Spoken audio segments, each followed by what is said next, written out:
Hi, once you've got all your paints, I've written my colours along here. I'm going to make a little chart to show what they look like. So you need to get, first of all, your page wet. So I'm going to use my thickest brush and move my cup of tea, because otherwise I don't want to dip my paint in my cup of tea. So a line of water for each colour. I'm trying not to let the lines join together, because we want to see what the paints look like when they're in a neat form and when they're watered down. So now, using my next, what size brush? 6 I've got now. I'm going to grab some paint from my tray and I'm going to put it onto the palette here before I put it onto the paper. So I'll start with alizarin crimson, which is just there. So to make the paints let go of their colour a bit, you can give them a quick spray with water, and then the paint becomes looser in the tin. My alizarin crimson palette is over here. There it is. So a bit of that, a bit of bright red, that one's over here, bit of cadmium yellow. And the colours seep down the paper. If you want them to blend a bit, you can use just water. And if you want the darker colour, add a bit more. Sap green.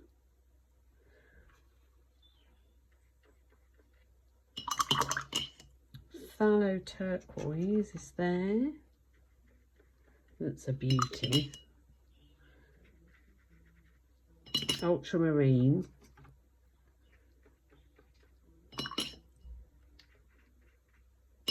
Windsor violet, put him on there. That's another nice one. Yellow ochre.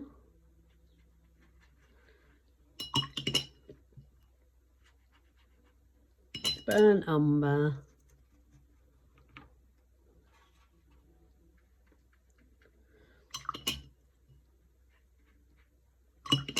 And Payne's grey, there you are.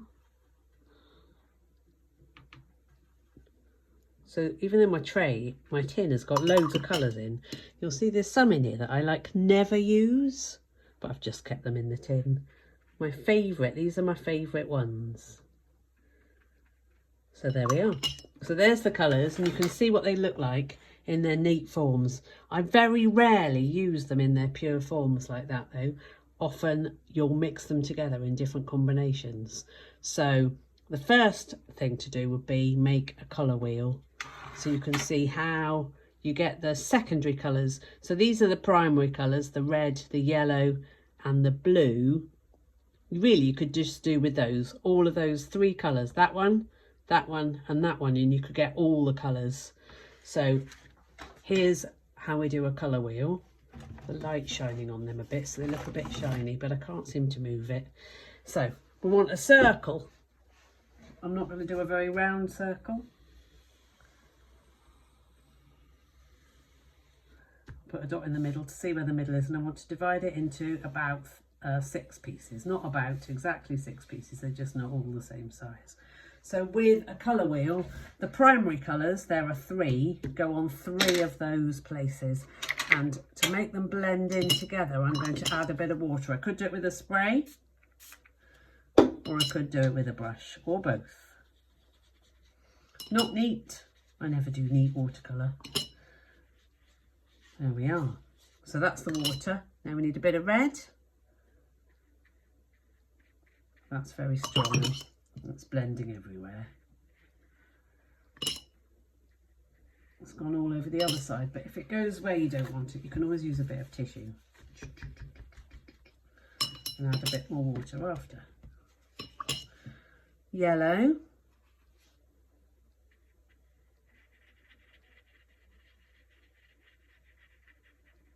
And so the bit in between red and yellow will be the red and yellow mixed together. So here on my tin, there's the red, there's the yellow. I'm just going to mix some of them together in the middle. Get orange. There he is. So add that in the middle. You don't want to be dry or you won't get the blending. That's just water. So then you get all the variations of yellow, not just yellow, not just red. It needs a little bit more red. I'm going to be careful with the red. He wants to just go off and do his own thing. There it is. There's the nice orangey red. Right, so then over on this side, the colour we've got missing is blue. So there's ultramarine over there.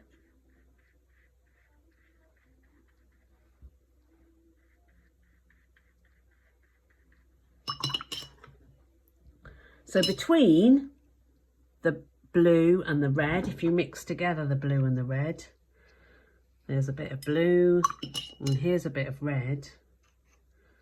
It will make a purple, but the purple you get with that particular red just isn't a very, it's kind of a muddy red, muddy purple I mean. So I'm getting rid of that because I don't really like it, and I'm going to use my actual purple, which gives a much nicer, purer purple colour. So let's mix it with the blue that side. And I'll use a bit of alizarin crimson in that gap because it's a better red for mixing with purple. There we are, that's better. So that was my alizarin crimson for the border between the purple and the red. Bit more purple, losing it there. There's a bit of rubber. Right, so we've got green over here. That's the only bit missing. I could mix together my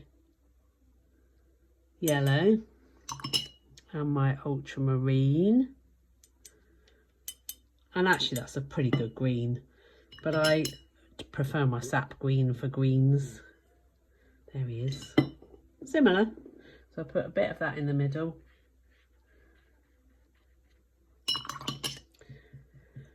I need to join it to the yellow, so I'll make it a bit yellower. Put it in there.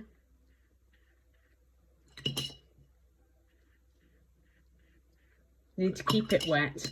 The only bit I've got now is the junction between my blue, just added a bit more blue there, and my green. And again, you can add some blue to your green, but it goes a kind of muddy bluey colour, greeny colour. So instead I'm going to use some of my nice turquoise because it gives a really nice junction. There it is. There. And that's it. So there's my own colour wheel that I've made with those colours that I had in my set.